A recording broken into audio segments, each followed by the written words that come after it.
Everyone, welcome back to learn coding. इस lecture में हम लोग कंटिन्यू करने वाले हैं 30 डेज ऑफ जावास्क्रिप्ट को, अपने चैलेंज को सिंपल जो हमारा लीड कोड का कंटिन्यूएशन में है। हम इसमें क्या करेंगे, जो हमारे प्रीवियस 5 लेक्चर्स थे उसमें हम लोगों ने अप टू 25 क्वेश्चंस तक सॉल्व कर लिए थे, और ये हमारा होने वाला है 6th लेक्चर, जिसमें हम देखते हैं कि कौन कौन से क्वेश्चंस को हमें सॉल्व करना है, और फिर हम उन क्वेश्चंस को कोड के थ्रू बहुत ही अच्छे एक्सप्लेनेशन के साथ डिटेल मैनर में मैं क्या करूंगा, समझा के अच्छे से कोड करूंगा। राइट, तो अब आते हैं सिंपल अपने नीचे क्वेश्चन पे कि कौन सा क्वेश्चन हमें सॉल्व करना है इस लेक्चर में। देखो यहाँ पे हम लोग क्वेश्चंस को सॉल्व कर चुके हैं, सिंपल अपने जॉइन एरेज बाय आईडी तक यहाँ तक कर चुके हैं। अब यहाँ पे 5 क्वेश्चंस हमारे रिमेनिंग है, ये 2 है और ये 3 क्वेश्चंस हैं। तो मैं अच्छे से दिखा देता हूँ क्वेश्चन जो हमारा है।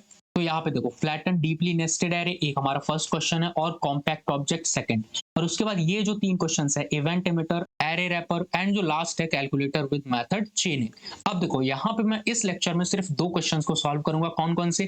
फ्लैटन डीपली नेस्टेड एरे और कॉम्पैक्ट ऑब्जेक्ट। क्यों? सबसे पहला रीजन है क्योंकि ये मीडियम लेवल क्वेश्चन है और इनके जो कॉन्सेप्ट्स हैं वो बहुत ही अच्छे हैं। तो मैं क्या करूंगा, इनको अच्छे से एक्सप्लेन करूंगा इस लेक्चर में, यानी कि हमारा लेक्चर हो जाएगा 6। और जो रिमेनिंग 3 क्वेश्चंस हैं उनको मैं लेक्चर 7 में कंटिन्यू करूंगा, यानी कि जो हमारी सीरीज है पहले खत्म हो रही थी 6 लेक्चर में, अब खत्म हो गई हमारे 7 लेक्चर्स में। राइट, तो ऐसी कोई प्रॉब्लम नहीं होनी चाहिए क्योंकि एक लेक्चर ही तो इंक्रीज हुआ है। जो कॉन्सेप्ट है वो बस हमें अच्छे से समझ में आने चाहिए। तो बस आते हैं अपने फ्लैटन वाले क्वेश्चन पे। जो हमारा क्वेश्चन है flatten deeply nested array, and यहाँ इसका डिस्क्रिप्शन पहले पढ़ते हैं कि इस क्वेश्चन का कहना क्या है, फिर हम लोग क्वेश्चन को सॉल्व करेंगे। सबसे पहले समझते हैं फ्लैटन डीपली नेस्टेड एरे, इसका टाइटल है। और ये क्वेश्चन क्या रहा, देखो, given a multi dimensional array ARR हमें प्रोवाइड किया गया है, multi dimensional array, and the depth n, और एक डेप्थ हमें दी गई है n। अब हम समझेंगे डेप्थ का मतलब भी क्या होता है एरे में। Return a flattened version of that array, हमें क्या करना है, रिटर्न करना है अपने मल्टी डायमेंशनल एरे के फ्लैटेंड वर्जन को। अब ये मल्टी डायमेंशनल एरे और फ्लैटन वर्जन क्या होता है, इनको पहले समझते हैं, देन हम लोग आगे बढ़ेंगे। तो यहाँ पे देखो, मल्टी डायमेंशनल एरे का मतलब क्या है। A multi dimensional array is a recursive data structure that contains integers और अदर मल्टी डायमेंशनल एरेज। यानी कि मल्टी डायमेंशनल एरे कुछ नहीं है। एरे अगर हमारा है, हम लोग एरे में नॉर्मली कैसे एलिमेंट्स को स्टोर करते हैं, 1 डायमेंशन में, जैसे 1 2 3 4 हो गया, और 5 हम लोग स्टोर कर सकते हैं। और मल्टी डायमेंशनल हमारे क्या होते हैं, सिंपल एरेज। मल्टी डायमेंशनल में हम उनको एलिमेंट्स को स्टोर करते हैं। जैसे यहाँ पे 1 2 3 किया, 4 5 6 किया, तो इसकी वैल्यू हो गई, इसकी वैल्यू, इसकी वैल्यू। तो फिर हम क्या करते हैं, अपने मैट्रिक्स का हेल्प लेते हैं। मतलब बहुत सारे अदर कॉन्सेप्ट आ जाते हैं। मल्टी डायमेंशनल इतना समझो कि जब हम एरे को मल्टी डायमेंशनल में स्टोर करना स्टार्ट कर देते हैं एरे के एलिमेंट्स को, तो वो हमारा मल्टी डायमेंशनल एरे बन जाता है। राइट, ये समझ में आ गया हमें। अब यहाँ पे फ्लैटन एरे का मतलब समझते हैं कि फ्लैटन एरे का मतलब क्या है। A flatten array is a version of that array, यानी ये क्या है, एक तरीके का वर्जन हमारे ओरिजिनल एरे का, विद सम और all of the sub arrays removed. यानी कि एरे के अंदर सब एरेज भी तो हो सकते हैं। यहाँ एरे है, इसके अंदर एरे हो सकते हैं, तो उसको क्या बोलेंगे, सब एरे बोलेंगे। तो हमें क्या करना है, उन सब एरेज को रिमूव करना है and replace with the actual elements in that सब एरे। लेकिन जो इस सब एरे में एलिमेंट्स हैं, लेट्स सपोज यहाँ पे 8 है, तो हमें इस 8 को रिमूव नहीं करना है, बस इस सब एरे को रिमूव करना है और इस 8 को इसी पोजीशन पे प्लेस कर देना है अपने ओरिजिनल एरे पे। ये हमारा flattened version of that array होता है कि हमें क्या करना है, सब एरेज को रिमूव करना है, लेकिन उस सब एरे में जितने एलिमेंट्स हैं उनको उसी पोजीशन पे रखे रहने देना है, बस। समझ में आ गया। This flattening operation should only be done if the current depth of nesting is less than n। यानी कि जो डेप्थ है वो n से छोटी होनी चाहिए, तभी हम क्या कर सकते हैं, इस फ्लैटनिंग ऑपरेशन को परफॉर्म कर सकते हैं अपने एरे में। अब डेप्थ क्या है इसको भी समझेंगे अभी जस्ट हम। The depth of the element in the first array are considered to be 0। और जो एलिमेंट्स हमारे फर्स्ट एरे में होंगे, जैसे यहाँ पे 1 है, यहाँ पे 2 है, और 8 यहाँ पे है, और 9 यहाँ पे, तो ये जो एलिमेंट्स हैं 1 2 एंड 9, इनकी जो डेप्थ है वो क्या है, 0, क्योंकि ये हमारा ओरिजिनल एरे है। फर्स्ट एरे के जो एलिमेंट्स हैं उनकी डेप्थ क्या कंसीडर करेंगे, 0 कंसीडर करेंगे, और उसके अंदर जो सब एरे है उसकी डेप्थ हो जाएगी 1। चलो अब हम लोग बड़े एग्जांपल के थ्रू इसको समझते हैं। यहाँ तक तो अच्छे से आई होप आप लोगों को समझ में आ गया होगा। देखो यहाँ पे मैं स्क्रॉल करता हूँ, सिंपल एग्जांपल के थ्रू समझाता हूँ। देखो यहाँ पे एग्जांपल 1 क्या कह रहा है, इनपुट हमने प्रोवाइड किया है एक ARR, और उसमें कई सारे एरेज हैं, यानी एक हमारा ओरिजिनल एरे, उसके अंदर कई सारे सब एरेज हैं। देखो यहाँ पे 1 2 3 ये हमारे ओरिजिनल एरे के एलिमेंट्स हैं, ये 4 5 6 हमारे सब एरे के एलिमेंट्स हैं, और फिर से एक हमारा सब एरे है, फिर से एक हमारा सब एरे के अंदर सब एरे है, यानी ये वाला जो ओरिजिनल एरे है इसके अंदर का सब एरे ये, और ओरिजिनल एरे के अंदर ये हमारा सब एरे है, लेकिन इस सब एरे के अंदर एक और सब एरे है जिसमें एलिमेंट्स क्या है 9, 10 एंड 11। परफेक्ट। और इस वाले एरे के अंदर 12 तक एलिमेंट है, ये यहाँ पे आ गया 7, 8, समझ में आ गया। और उसके बाद फिर से एक सब एरे है 13, 14 एंड 15 एंड देन हमारा ओरिजिनल एरे क्लोज। अब मैं डेप्थ को यहाँ से ही एक्सप्लेन कर देता हूँ कि डेप्थ का मतलब क्या होता है। देखो यहाँ पे क्या है, ओरिजिनल एरे जो है उसके एलिमेंट्स की डेप्थ क्या होगी, 0 होगी, हम लोगों ने समझ लिया। और जो सब एरे है उसकी डेप्थ क्या होगी, 1 होगी, क्योंकि ये सब एरे है। इस सब एरे की डेप्थ भी क्या है, 1 है। यहां से लेके यहां तक ये जो 12 तक है इसकी भी डेप्थ क्या है, 1 है। लेकिन इस सब एरे के अंदर एक और सब एरे है 9, 10, 11 एलिमेंट्स के साथ, तो इनकी डेप्थ क्या है, 2। क्योंकि ये सब एरे के अंदर भी एक सब एरे है, समझ में आ गया। डेप्थ, इसकी डेप्थ क्या है, 1 है, हम लोगों ने समझ ली। इसकी डेप्थ भी क्या है, 1 है, क्योंकि ये सब एरे है हमारा। तो ये समझ में आ गया। डेप्थ 2 का मतलब क्या है, सब एरे के अंदर भी एक सब एरे है। हो सकता है यहाँ पे एक और सब एरे हो, ये वाला जो 10 एलिमेंट है वो एक एक्चुअल में सब एरे है, तो इसकी डेप्थ क्या हो जाएगी, 3। यहाँ पे मैं डेप्थ बोल दूंगा इसकी 3। तो डेप्थ का मतलब यहाँ समझ में आ गया। अब आउटपुट देखते हैं कि किस तरीके से हम इस फंक्शन को रन करेंगे और हमें आउटपुट मिलेगा। मैंने यहाँ पे प्रोवाइड किया depth n is equals to 0, कि हमें फ्लैटन करना है n इज इक्वल्स टू 0 तक के एलिमेंट्स को, यानी ओरिजिनल एरे। अब यहाँ पे देखो हमारा जो आउटपुट में मिला वो एकदम डिट्टो ओरिजिनल एरे मिल गया। जो यहाँ पे हमें इनपुट मिला था वही आउटपुट में मिल गया। ऐसा क्यों? अगर एक्सप्लेनेशन हम लोग समझे यहाँ पे simple, passing the depth of n equal to 0 will always result in the original array, right? This is because the smallest possible depth of a sub array is 0, क्योंकि जो smallest possible depth है सब array की वो क्या है, 0 हमने provide की, is not less than n is equals to 0। और हमें फ्लैटन करना है जब डेप्थ है वो n से छोटी होनी चाहिए, और यहाँ पे डेप्थ क्या हमने प्रोवाइड की, डेप्थ हमारी क्या है, 0 यहाँ पे, राइट। तो इसी वजह से क्या हुआ, thus no sub array should be flatten, क्योंकि जो डेप्थ है वो not less than n is equals to 0 है। समझ में आ गया ये भी। अब एग्जांपल 2 समझते हैं तो और अच्छे से क्लियर हो जाएगा। यहाँ पे देखो एग्जांपल 2 क्या बोल रहा है, सिंपल।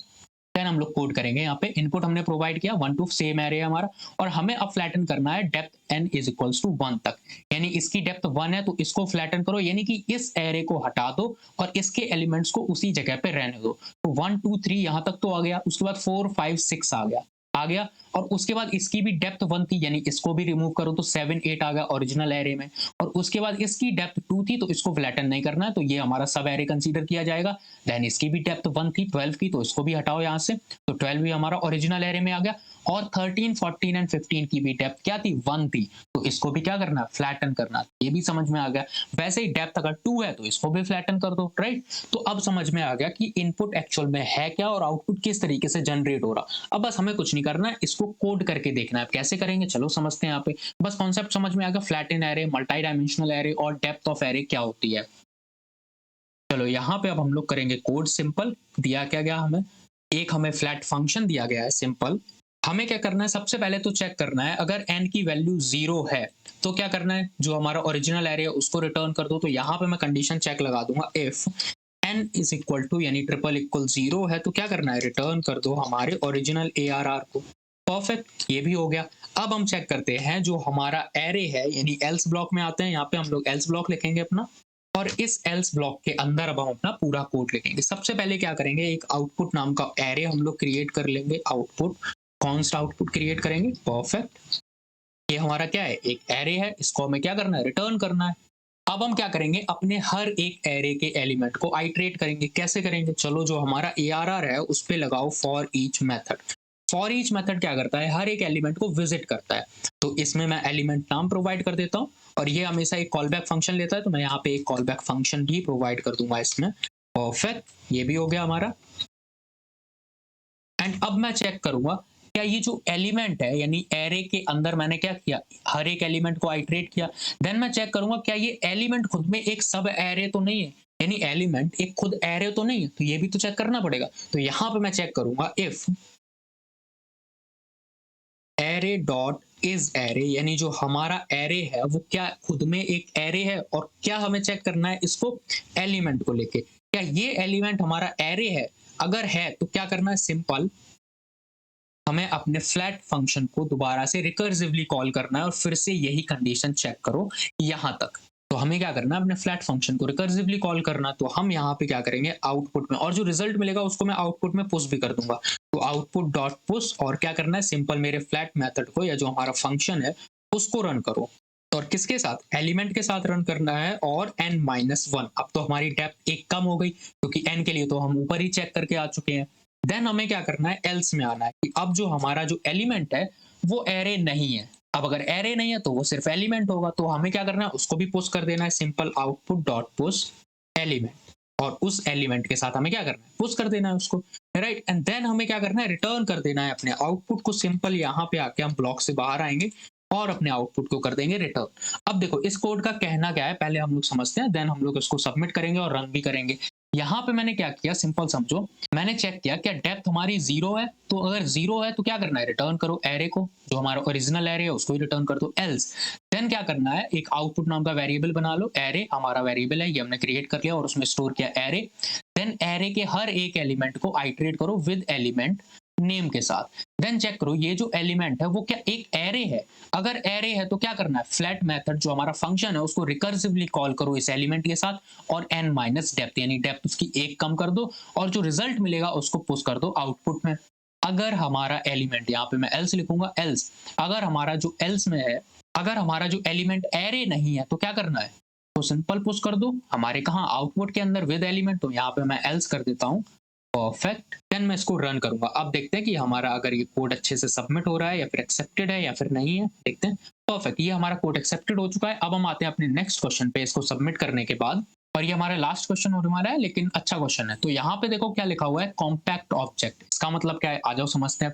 गिवन एन ऑब्जेक्ट और एरे ओबीजे, हमें क्या एरे और ऑब्जेक्ट एक प्रोवाइड किया गया, रिटर्न अ कॉम्पैक्ट ऑब्जेक्ट। हमें क्या करना है, रिटर्न करना है कॉम्पैक्ट ऑब्जेक्ट। अब ये कॉम्पैक्ट ऑब्जेक्ट क्या है, चलो समझते हैं।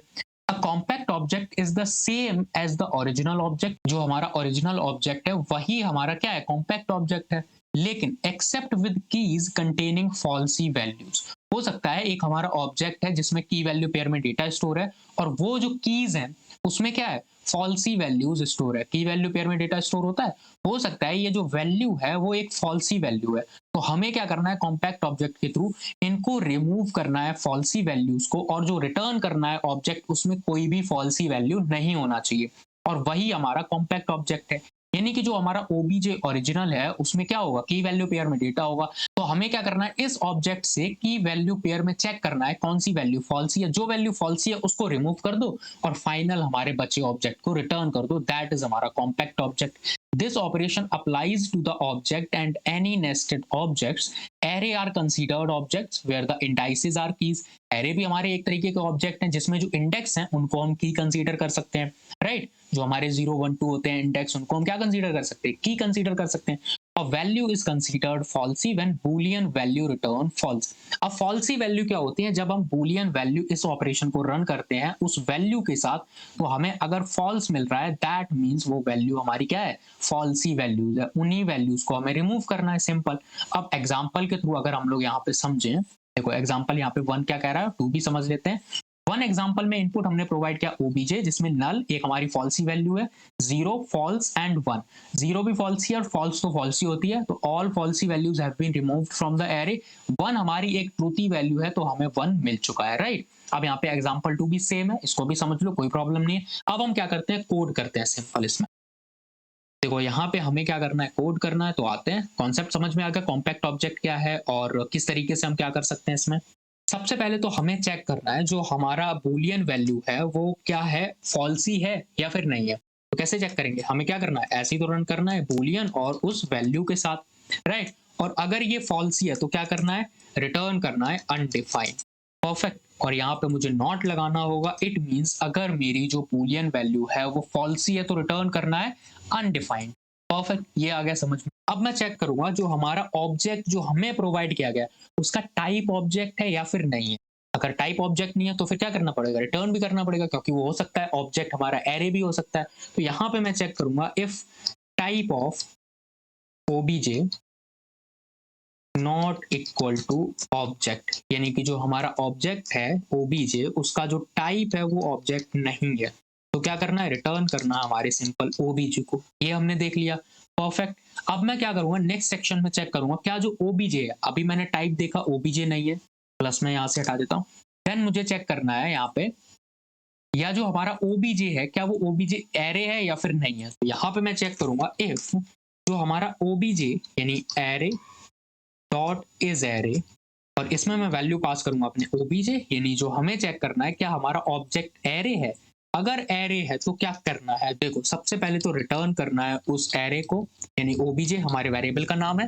देन हमें सबसे पहले उसके एलिमेंट्स को आइटरेट करना है मैप मेथड के थ्रू। तो मैं यहाँ पे लगाऊंगा डॉट मैप मेथड, और मैप मेथड एक कॉल बैक फंक्शन लेता है जिसमें मैं एक आइटम वैल्यू प्रोवाइड कर सकता हूँ, और ये कॉल बैक फंक्शन हमारा एरो फंक्शन है, कोई प्रॉब्लम नहीं। तो यहाँ पे मैं सिंगल लाइनर एरो फंक्शन लिख सकता हूँ अपना, राइट, क्योंकि सिंटेक्स तो आता ही होगा आप लोगों को। देन मैं यहाँ पे क्या कर सकता हूँ, अपने कॉम्पैक्ट ऑब्जेक्ट जो हमारा फंक्शन है उसको रिकर्सिवली कॉल करूंगा विद आइटम। आइटम क्या है, आइटम हमारी वैल्यू है, जिस वैल्यू के साथ हम ओबीजे को आइटरेट कर रहे हैं मैप मेथड के थ्रू। तो मैं क्या कर रहा हूं, यहाँ पे सिंपल रिटर्न कर रहा हूं और उसमें मैप मेथड लगा रहा हूं आइटम वैल्यू के साथ। देन मैं क्या कर रहा हूं, कॉम्पैक्ट ऑब्जेक्ट को रिकर्सिवली कॉल कर रहा हूं विद आइटम वैल्यू। आइटम क्या है, वो करंट एलिमेंट, राइट, समझ में आ गया। और कॉम्पैक्ट ऑब्जेक्ट ये हमारा फंक्शन है, आइटम क्या है, करंट वैल्यू है जहां हम आइटरेट कर रहे हैं। उसके बाद जो भी हमें आउटपुट मिलेगा, क्योंकि मैप मेथड क्या करता है, ऑपरेशंस परफॉर्म करता है कुछ ना कुछ, और वो ऑपरेशन हमारे कॉम्पैक्ट ऑब्जेक्ट परफॉर्म कर रहे हैं, कॉम्पैक्ट ऑब्जेक्ट फंक्शन है। देन हम क्या करेंगे, यहाँ पे मैप मेथड में हमने ऑपरेशन परफॉर्म किया और एरे को अपने मैनिपुलेट कर लिया। अब मैं यहाँ पे क्या करूंगा, सिंपल फिल्टर मेथड लगाऊंगा अपना। फिल्टर मेथड भी एक कॉल बैक फंक्शन लेता है, और इसमें मैं एक आइटम प्रोवाइड करता हूँ वेरिएबल, यानी कि आइटम, तो मैं आइटम के साथ आइटरेट होना है फिल्टर में। एंड तुम्हें चेक करना है अगर आइटम की वैल्यू अनडिफाइंड नहीं है, नॉट इक्वल टू अनडिफाइंड, तो तुम्हें उसे रिटर्न करना है। अब मैं रिटर्न नहीं कर रहा हूं क्योंकि सिंगल लाइनर हमारा एरो फंक्शन लिखा हुआ है। तो इसका मतलब क्या है, देखो यहाँ पे सबसे पहले चेक करो ओबीजे हमारा एरे है, चेक कर लिया। देन रिटर्न करो, अगर ये ट्रू है तो रिटर्न करो ओबीजे किसके साथ, सबसे पहले उस पर लगाओ मैप मेथड कॉम्पैक्ट ऑब्जेक्ट, इस फंक्शन को रिकर्सिवली कॉल करने के बाद आइटम क्या है, करंट वैल्यू उस एरे की, राइट। और जो हमें एरे मिलेगा, मैप मेथड क्या करता है, एक नया एरे रिटर्न करता है। उसके बाद मैं क्या करूंगा, फिल्टर मेथड लगाऊंगा आइटम की करंट वैल्यू के साथ, यानी जो करंट वैल्यू है एरे की वो आइटम है। देन चेक करो item not equal to undefined है तो उसे रिटर्न कर दो। समझ में आ गया। अब मैं यहाँ पे क्या करूंगा, ये पूरा कॉन्सेप्ट लिख लिया। देन मैं यहाँ पे सिंपल कॉन्स्ट आउटपुट करके एक ऑब्जेक्ट क्रिएट करूंगा, क्योंकि हमें रिटर्न करना है एक ऑब्जेक्ट, मैंने यहाँ पे क्रिएट कर लिया।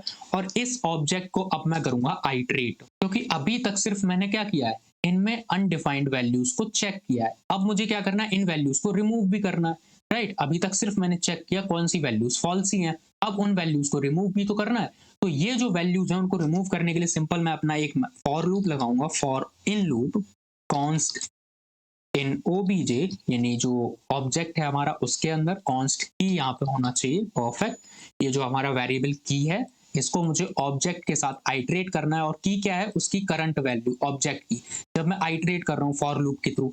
अब मैं क्या करूंगा, ओबीजे यानी जो ऑब्जेक्ट है उसकी उस की वैल्यू लेके आओ। तो उसके लिए क्या करेंगे, सिंपल ओबीजे देन की, ये हमारी वैल्यू आ गई, उसको मैं स्टोर कर लूंगा एक आइटम वेरिएबल में।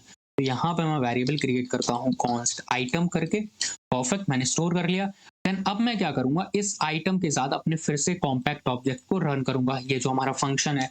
सिंपल मैं यहाँ पे क्या करूंगा, कॉम्पैक्ट ऑब्जेक्ट, और इसको रन करना है आइटम के साथ। आइटम क्या है, ये वाला आइटम यानी करंट वैल्यू। देखो ये आइटम अलग है क्योंकि इसका स्कोप वहीं तक था, इसका स्कोप अलग है, ये आइटम अलग है। और ये आइटम है क्या, जब हम ऑब्जेक्ट को आइटरेट कर रहे हैं उसकी वैल्यू, राइट। और दोबारा से हम कॉम्पैक्ट ऑब्जेक्ट को फिर से रन कर रहे हैं, ये जो हमारा फंक्शन है उसको फिर से कॉल कर रहे हैं इस आइटम के साथ, और जो रिजल्ट हमें मिल रहा है उसको मैं एक वेरिएबल में होल्ड कर लूंगा कॉन्स्ट रिजल्ट करके। ये हमने क्या किया, कॉन्स्ट रिजल्ट करके एक वेरिएबल क्रिएट किया, और इस फंक्शन के साथ जो वैल्यू मिली उसको मैंने रिजल्ट में स्टोर कर लिया। अब मैं यहाँ पे चेक करूंगा जो मेरी रिजल्ट की वैल्यू है क्या वो फिर से अनडिफाइंड तो नहीं है। यहाँ पे मुझे चेक करनी पड़ेगी, जो रिजल्ट है वो नॉट इक्वल टू होना चाहिए अनडिफाइंड, परफेक्ट। देन अगर ये सही है यानी कि अनडिफाइंड नहीं है तो क्या करना है, तो मैं क्या करूंगा, इस रिजल्ट को भेज दूंगा इस आउटपुट में। तो सिंपल मुझे करना है output E equal to result, perfect, मैंने यहाँ पे स्टोर करके रख दिया। देन मैं अपने आउटपुट को रिटर्न करा दूंगा यहाँ पे, यहाँ पे रिटर्न करा दो आउटपुट, परफेक्ट, ये भी समझ में आ गया। अब मैं क्या करता हूँ, इस कोड को एक बार एक्सप्लेन कर देता हूँ, अगर नहीं समझ में आया बाई चांस तो हम क्या करते हैं, पहले इसका एक्सप्लेनेशन देखते हैं। मैं यहाँ पे चेक कर रहा हूँ जो हमारी बूलियन वैल्यू है, अगर वो फॉल्स ही है तो रिटर्न करो अनडिफाइंड, राइट? यानी कि हमने चेक कर लिया कि वैल्यू फॉल्स ही है तो मुझे अनडिफाइंड रिटर्न कर दो। देन चेक करो हमारे जो ऑब्जेक्ट का टाइप है वो ऑब्जेक्ट नहीं है क्या? तो क्या करना है? रिटर्न कर दो। ऑब्जेक्ट को नॉट इक्वल टू ऑब्जेक्ट है।